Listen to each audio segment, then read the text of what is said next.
And there it is, the birthplace of Sin City, if you will, Fremont Street in Las Vegas, Nevada. And we got some people milling about. Boy, the cars are going pretty quick there. But, before the Venetian, the Bellagio, or Caesar's Palace was Hotel Nevada. The first hotel in Vegas was right here, and it opened in 1906. This was also where the first games were available. If you wanted to gamble, it was only here on Fremont Street. Very cool spot, almost entirely covered now. You can see the LED canopy over there. That's 90 feet in the air, runs about 1,500 feet long, and keeping with the Vegas tradition, lots of lights and glitz going on there. Currently 17 degrees in Vegas. So good of you to join us. How are you? Here we go. Look at that. Another month has now been put into a box and cataloged away, on a shelf forever. We can't go back. March is done. April is beginning. And as they say, April the 1st, April Fools. Although technically, as I understand it, afternoon pranks are off the table. I don't know if you follow that or not. I'm not a big April Fool guy. But anyway, have I got a show for you? It's so good to have your company today. We're going to be in for a very fun ride as we hop aboard on the longest wooden roller coaster in the world. And I'll also have your full weekend forecast, which connects to that because I think for the most part it's been a bumpy ride on the temperature coaster. And that is going to continue. We'll sort of unpack that coming up a little later on. In our Nods to Nature file, I'm excited to share with you one of the rarest primates on Earth, and some say this particular one may be one of the cutest on the planet, so we'll look at that. And we're going to play a brand new game. It is the Missing TV Show game. I'm looking forward to that, and I'm also looking forward to interacting with each and every one of you. By the way, Alan was first on the board. Hello, Alan. To say hello, so I appreciate that. But we have also Miranda, Nancy, Rico, Christopher saying good afternoon and happy first day of April. Also Ron Carter says not as breezy as yesterday. It wasn't just breezy, that was windy. We had recycle day in my neighborhood, and I was out there, with one of those little garbage picker-uppers. I was going around like every 20 minutes. I even tethered the big bin until the garbage guy came because it kept toppling over. But Karen says hello, looking forward to today's show. Barbara says hello. Zayner says he has a sore throat. I hope you'll feel better soon, Zayner. Take it easy. Stephen saying happy Friday. Also Cindy saying good afternoon. Lonnie is joining us, as well as Penny Lynn.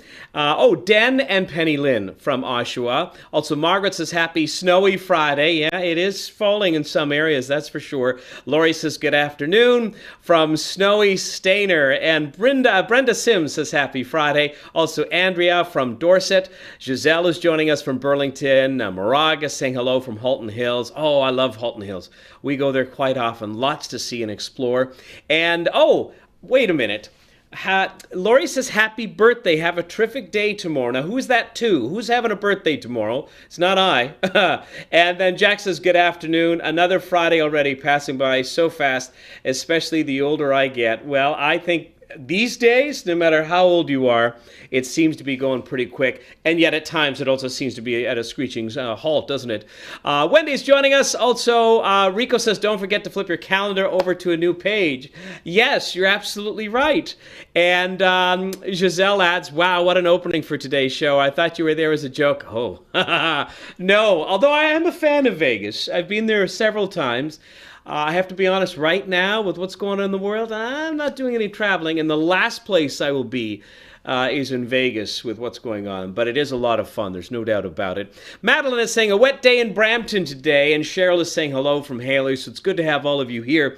Let's get right to it, guys. This is not only April Fool's Day, but also today is International Edible Book Day. Now, I have to confess, I think it's interesting. I never heard of it until I did some research for the show, but apparently it is quite popular. Maybe some of you are familiar with it. Again, International Edible Book Day, and as it sounds, it's actually celebrated in many countries around the world. And the idea behind this is about enjoying a book figuratively and literally. And so some events happen officially just for today. Other areas in the world, they make a whole festival, and sometimes it lasts a week or a weekend. And the idea is to make your favorite book or celebrate your favorite book or author, and you make it into a cake. Now listen, once you put cake in there, Sign me up. I'm okay. I don't care what it is. But I wanted to share some pictures with you. And these are from, a festival of past. But let's take a look here. So the first one shows you the Field of Dreams. Now that has a Canadian connection. It's inspired by the novel called Shoeless Joe, and that was written by a Canadian. And then you have The Lorax, which is a great story and also a movie. Fantastic message, having respect for the environment and all living creatures. I thought that was pretty cool and pretty clever how they did that. The next one I want to show you is, it honors one of the most influential and widely read American authors of the 19th century, of course, Edgar Allan Poe. And there's a lot of detail here. I mean, that is pretty cool, right? On the other side, a little simpler, granted, but it is a kid's story, Charlotte's Web. And I was thinking about this, the thing is, if it intrigues someone, especially kids, to pick up a book because they may see, it in a three-dimensional form through a cake and they get to taste it, I'm all in. Sign me up. I think it's a fantastic idea. So it is officially International Edible Book Day. And I'm sure we all have, I should have asked that for the AKQ, but I want to ask a different one for you. But I'm going to continue to connect with you. Betty is saying hello. She just joined us here. Donna says cool and snowy day here in Lindsay. And Jack says great cakes. Wow, very cool. There's a real art form to making a really good cake, not just in the taste, but in the decoration, right? That's certainly not me. I'm just the eater.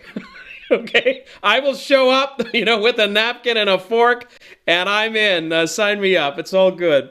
Anyway, our next story takes us to Ohio to ride the world's longest wooden roller coaster. It is known as the Beast. The Beast at Kings Island in Ohio. Now, some of you may have been there. I have not. But it has held the record since 1979. And just to be sure, they announced this week, on Wednesday, that they were going to make this world's largest wooden roller coaster even bigger. And you know what they're doing? They're adding an extra 2 feet of track. That's it. Just over a half a meter of extra track that they're going to put in there. And I guess just in case somebody, maybe they have intel that some places, has a wooden roller coaster and it may be exceeding it. I don't know.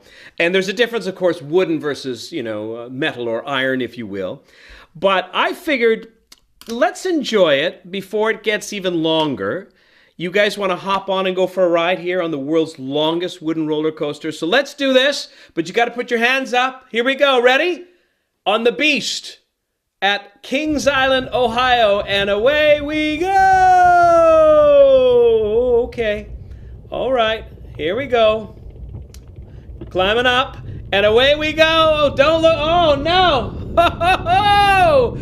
The Beast is 3,759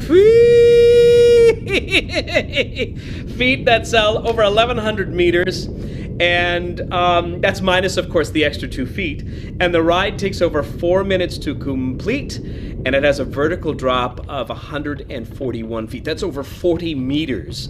And it goes at a peak speed of 105 kilometers an hour. So quite a rush. It's interesting. When it was first built in 1977, it cost $3.5 million. And it's estimated if they did the same thing today, it would be over $20 million. So there you have it. We have collectively done a first. We've ridden the world's longest wooden roller coaster together on the Here and There show. How's that? Wow. And we didn't need a diaper. So it leads me to the AKQ for today. And that is, what is your favorite amusement ride? Now, it could be from, many years ago. It can be current. I'll leave it up to you, but what is your favorite? And it could be from Disney to the CNE, whatever it is. I was thinking about that, and I was talking with my kids about it. I would have to say it's a toss-up between the bumper cars, I just have a blast with the kids, or is it called the log ride or the Zumba Flume, I think at Ontario Place was called? When you go on that fake tree log and you go down, it's a water ride. Those would be my two favorite. And then in there, a third would be Space Mountain at Disney. I really did enjoy that, and that was many years ago. But bumper cars would be first. Now, Jason, if I ask you, Jason is technical director. Okay, he said the Aerosmith rock and roll roller coaster at Epcot Center. Oh, wow. Now, is it, sort of dark and lots of lights, Jason? Like, is it? Oh, wow, you get blasted out at 16 miles per hour. So away you go. Well, that's kind of cool. So Jason's a roller coaster guy, but that's the question I'm asking you. Linda says, oh, the tilt-a-whirl and scrambler. Not for me. No way. Madeline says, I love the hobby horses. Lois says the Ferris wheel. The Ferris wheel is cool. The only thing is it takes so darn long to load up. That's my big thing. You because it's got to go, stop, in you go. They give you the safety seatbelt. And, it takes like 48 minutes just to load them up and then you go around. But it is a cool ride. And, Nancy says my stomach doesn't do rides. I know a lot of people like that, which is okay. And also, okay, Penny Lynn says the Ferris wheel as well. Joy says, I don't like any of the rides, but I could drive she says the bummer carts. That might be a different ride. I don't know. Shirley says any Ferris wheel. Well, good for you. And the beauty is there are many, around the world. You've got that iconic one in the UK. They also have a very large one in Niagara Falls. So I guess you're not afraid of heights because that's the other thing. My Mind is joining us from Cookstown. Good to have you. And Tammy says the swing of the century at Canada's Wonderland. Now, I'm not familiar with it. Is that the one with the, the iron chains and your feet dangle and, maybe there's 50 of them and it goes around and sort of lifts up? Because that is kind of a cool ride. I agree with you there. And Rico says the double Ferris wheels. Oh, well, that's cool. Linda says any roller coaster. Wow. Well, good for you. I'm a little selective now, I think. There's some coasters I don't think I will go on anymore. Most are pretty cool, but I don't know. You know what? That's the beauty about Disney, because a lot of their rides are interactive, and I get a bigger kick out of stuff like that, but I hear you. Jack says, the bumper cars at the C&E, great memories from my childhood. Alan says, oh, it's a small world at Disney with the kids. That is iconic. Now, I'm trying to think back. They either shut it down or they shut it down and remodeled it. I can't remember if somebody knows that, because that was a staple for decades. And Kathy says, I used to love rides, but I get motion sickness. Now I like all the games. Yeah, well, I'd like to know who was your partner going on the rides. Did they find out that you get sick? Never fun. And I've seen that. I never went with anybody that got sick in the car, but I've seen on rides before where somebody throws up and then you hear them, oh, sorry, the ride is delayed for 15 minutes. When they're putting out the sawdust and they're cleaning up the vomit. And then, you're trying to figure out when you're in the lineup. That's like, okay, that, 2, 3, 4. Am I getting the vomit cart, right? You're trying to space out the people. Which one are they going first, second, third? Oh, man, it gave me a shiver there. Tammy says the Ferris wheel, indeed, at Niagara Falls. And Mind roller coasters only. Donna says the Polar Express. You guys want to go faster? Oh, yeah, the Polar Express. That's another one. And I think it's the music that's a part of that, right? They're cranking out the tunes, but that is pretty cool. And the Scrambler, not for me. Giselle says, I'm not good on these rides. My stomach hates them. And Wendy says, my favorite ride when I was a child was the wooden roller coaster at the C&E.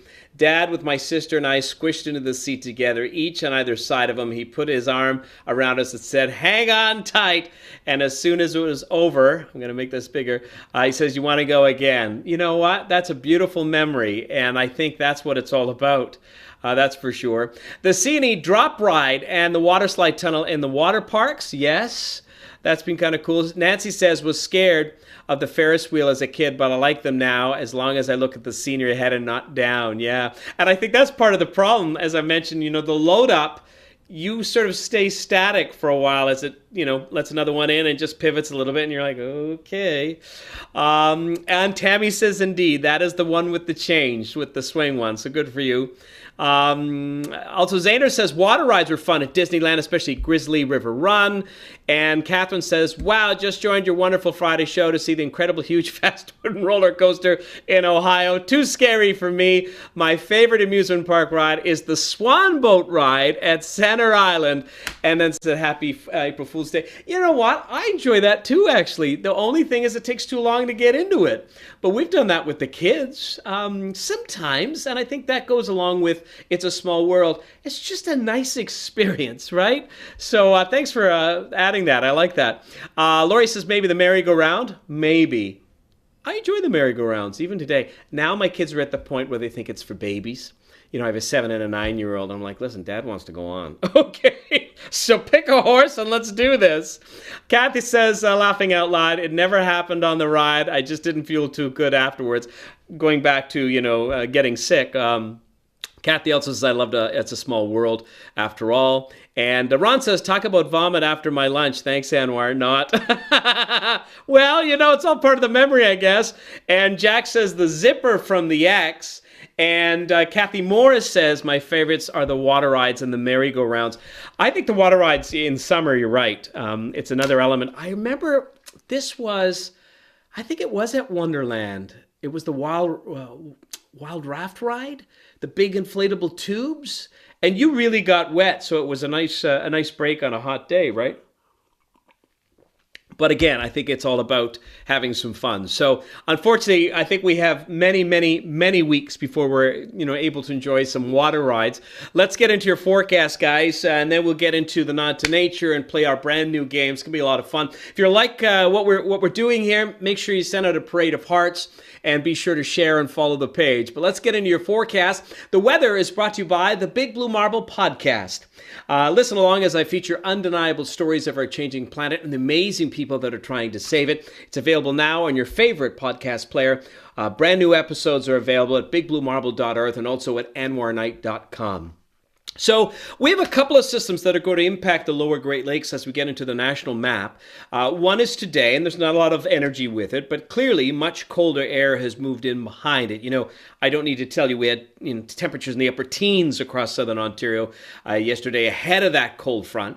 And then we have a big ridge of high pressure. That's the Big Blue H sitting in northwestern Ontario. So that's sliding in behind this front that's lying across the lower Great Lakes.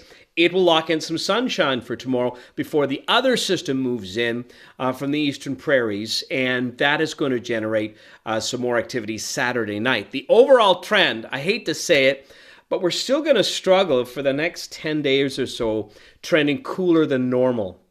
It's not to say it's going to be the deep freeze, but we're not going to see, consecutive days of, 10s, 11s, or 12s. We'll struggle with double digits. Let's take a look now. We'll take a look at the forecast in around the GTA. So mainly cloudy with some scattered snow showers. We're seeing some of that now. It'll become isolated for the drive home. The high 3, yesterday we had 18 degrees.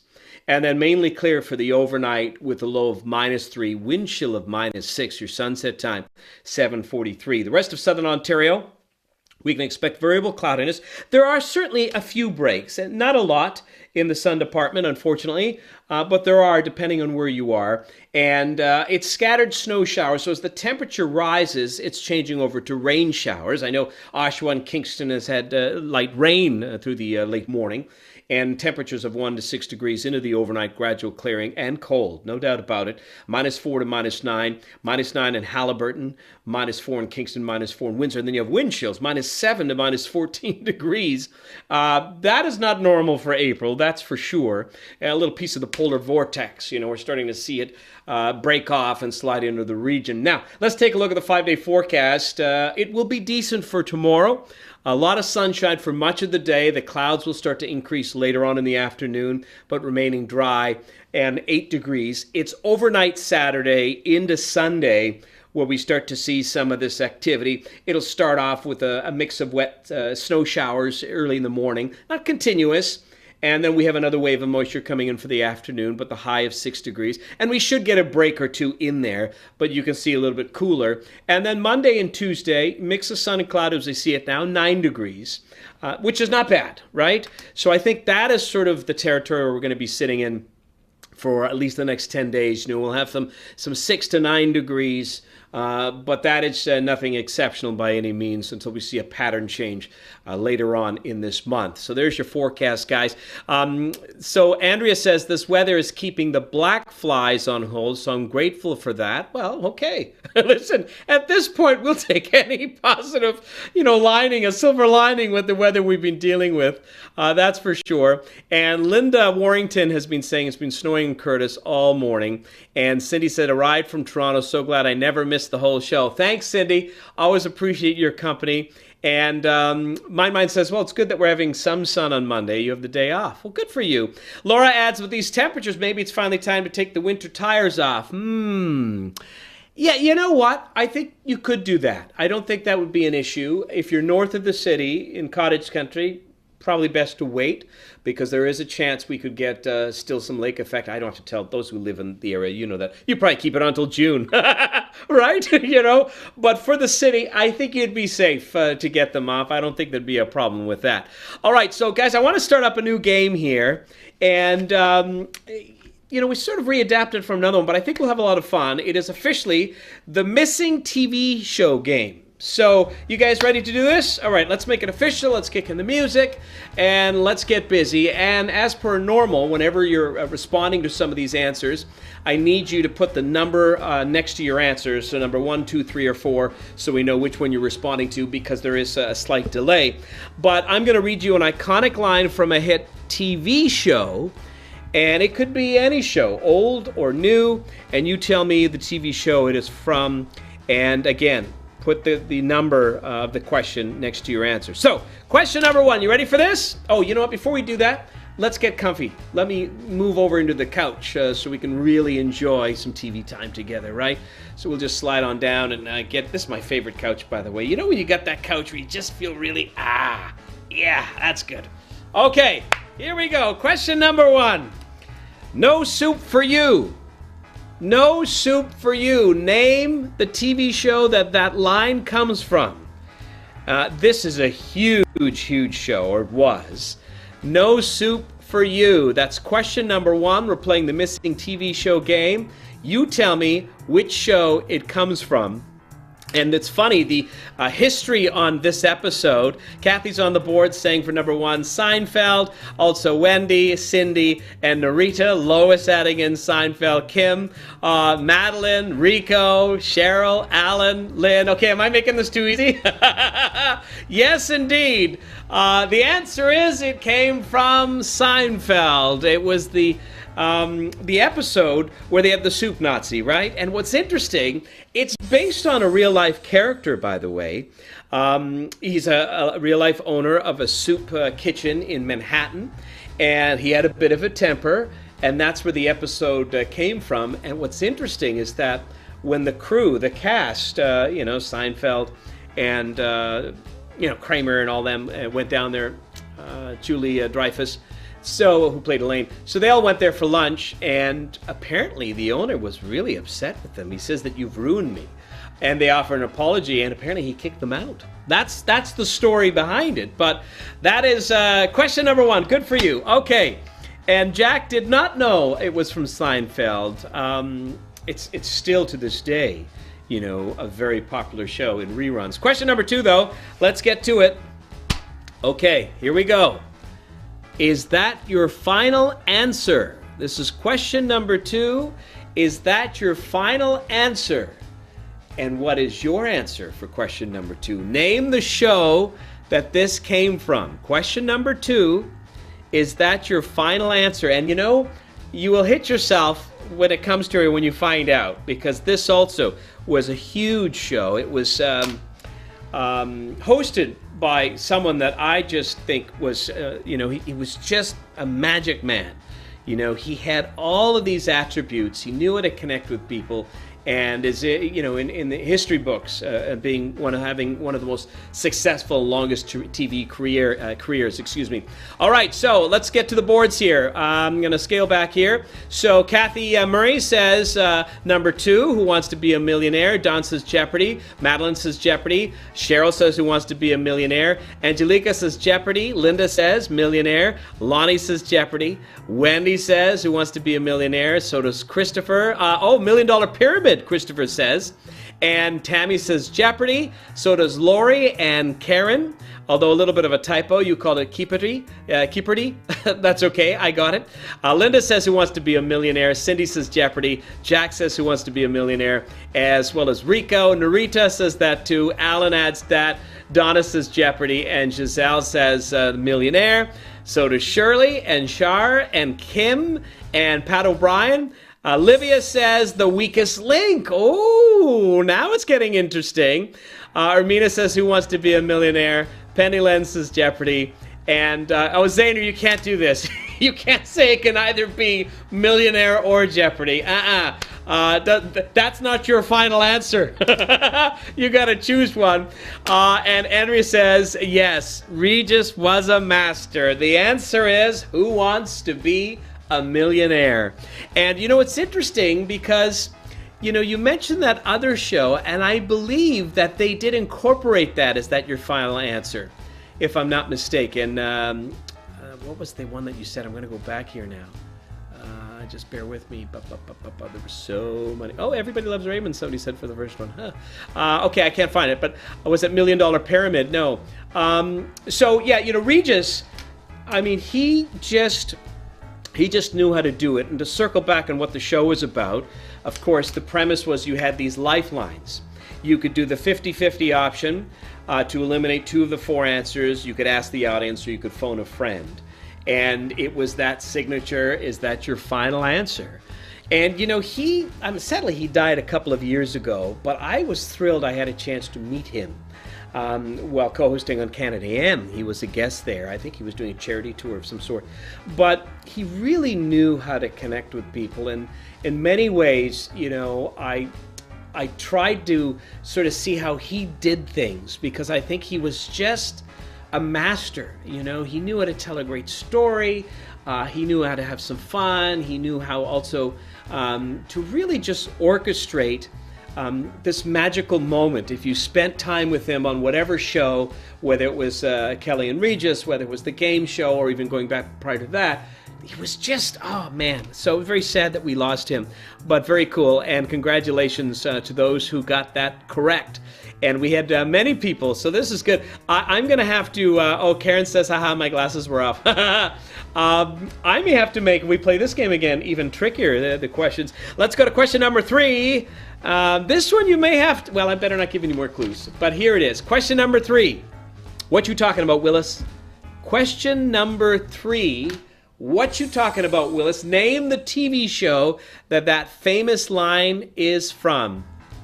Linda says you're just as good as Regis. You're very kind. Thank you for that. But that's the question, all right? Question number 3. This was another very, very popular show. It was a huge hit. What you talking about, Willis? Okay, here we go. So, Linda says, Giselle says number 3. Didn't answer it, just blank. Cheryl says Different Strokes. Cindy says Good Times. Wendy says Different Strokes, so does Peter Zim. And Lonnie and Rico and Cindy. Now, Linda says Don't Know. I'm glad you're honest. And also Linda says Good Times. Lynn says Good Times. Madeline says, sorry, never watched the show. Now, I hope nobody's cheating, by the way. Nobody's Googling, right? Because then it's no fun. Well, that's interesting. We also have Prince of Bel-Air, somebody said. And, Lois says, senior moment. I can see the characters. I just can't get the name. Nancy says Different Strokes. So does Penny Lynn. Angelica, Good Times. Olivia says Different Strokes. Donna says Different Strokes. So the actual answer is indeed Different Strokes. Yes. Congratulations to all who got that one. That was a huge hit in the late 70s and early 80s. Of course, Gary Coleman was a huge star. And it's interesting, because he had all these little one-liners and it became part of pop culture. And at that time, it was reported he was getting $100,000 an episode. He was at one time, at least according to some of the research, was one of the highest paid actors in the world. And then sadly, he died a very sad and poor man.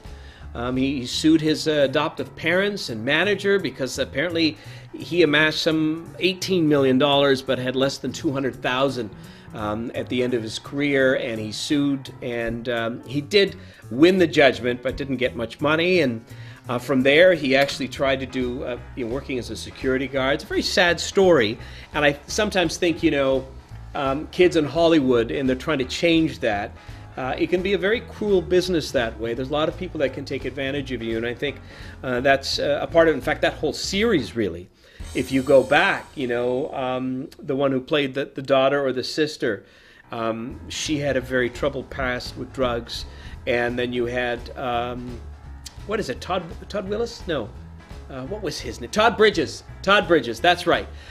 He, did time in jail. So you have to really cocoon kids. If they get too much too soon, there's a lot of things that could happen, and you have to make sure your circle looks out for them. But that is number 3, so congratulations again. We'll do one more, and we had quite a few people say that. Some put a question mark, and Andrea Kelly says, "Oh, I have Fresh Prince on my mind for some reason." Yeah, I wonder what reason that is. But we won't go there. I don't want to get into that topic. Let's do our final question here at the Missing TV Show game, live on Here and There, and it's Bazinga! Bazinga! What's the TV show? This is question number 4, Bazinga. And, this one is still in reruns quite a bit even today. So question number 4, Bazinga. Let me know the TV show that it is from as we stream live here on a Friday, April the 1st. I'm surprised. Okay, so Christopher's on the board now with Big Bang. And so is Rick Jackson. Linda says that. Cindy, Giselle. Well, Kathy, you're honest, and we appreciate that, saying, I have no idea. Also, Alan says BBT. Nancy says no idea. And Tammy says Big Bang Theory. So does Wendy and Madeline, Lois, Penny Lynn. Livia, sometimes I wonder, are some of you just following the pack? I don't know. But indeed, question number 4, Nancy's honest, don't know. It is Big Bang Theory. Jim Parsons, known as Sheldon, great story there. When he was called up to audition, his agent called him up and said, look, there's this new show, and Chuck Lorre wants you to audition. Jim Parsons, who plays Sheldon, he had no idea who Chuck Lorre was, and he thought, why would I want to do a game show? He thought it was Chuck Woolery, who did a number of hit TV game shows. But he said, what the heck, I'll go for the audition, and of course the rest is history. But what a cast, Leonard, Penny, Howard, Raj, Sheldon. Very entertaining stuff, and it continues to be a hit to this day, although they've stopped creating new episodes. So congratulations to all of our winners. Boy, a lot of you had 4 for 4. Not all, but many of you. So we appreciate that. All right, let's get into our nod to nature. We're running a little bit late here, and we're going to head to the exotic region of Jersey. No, not that Jersey. This is actually the largest and southernmost of the Channel Islands, which is south of the coast of England. And it's actually a zoo and conservation organization where they are celebrating a rare birth of a black lion tamarin. Take a look at this video because, certainly rare, and I would think one of the cutest. I mean, unbelievable stuff. And I have to be honest, as we look at this video, to tell you that this was born in December, but they hesitated on making an announcement about it because it was very frail. They weren't sure it was going to make it. What makes this so exceptional is that this animal park is the only place in the world you will see this species outside of its native in Brazil. It was actually considered extinct until it was rediscovered in 1970, but it's estimated just over 1,000 remain. This is one in the wild, and there's a mama with some babies on the back. Isn't that cute? But they're threatened because of ongoing and extreme habitat loss, right? And the zoo has been working towards saving this species for 30 years. Again, it is one of the rarest primate species in the world, and I think this is great news, and I'm glad to include it in our Nod to Nature file because it is about trying to preserve species. So is that not adorable? My goodness. Look at that. Oh, wow. I'm not saying that we should have it as a pet, but wow, I think that's amazing. All right, listen, of course I want to remind you, we have a special show tomorrow as we continue our Peel Crime Stopper Senior Care Live Tour for 4 Saturdays. It's episode 3 for tomorrow, and I invite you to join me at 10 a.m. And coming up on the show, we're going to have Constable Horner, who will join us from Peel Regional Police, and she's going to help us understand and with important information about elder abuse and the resources that are available. It really is important. Plus, we're going to thwart thieves with a spring cleaning of your wallet and purse, and we'll take a ride on the couch bike. Really cool story. Join me live 10 a.m. right here on my Facebook page, as well on my YouTube channel.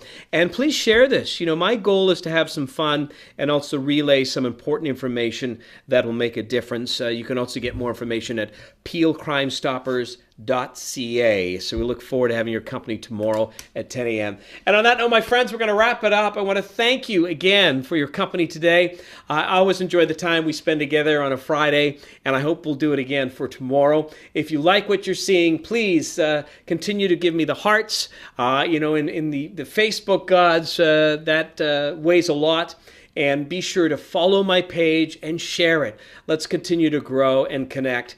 And if you're watching the show on my YouTube channel, please like and subscribe. I do appreciate your support. Guys, have yourself a safe and happy weekend. I hope to have your company tomorrow. Take care. If not, we'll see you next week. Bye-bye.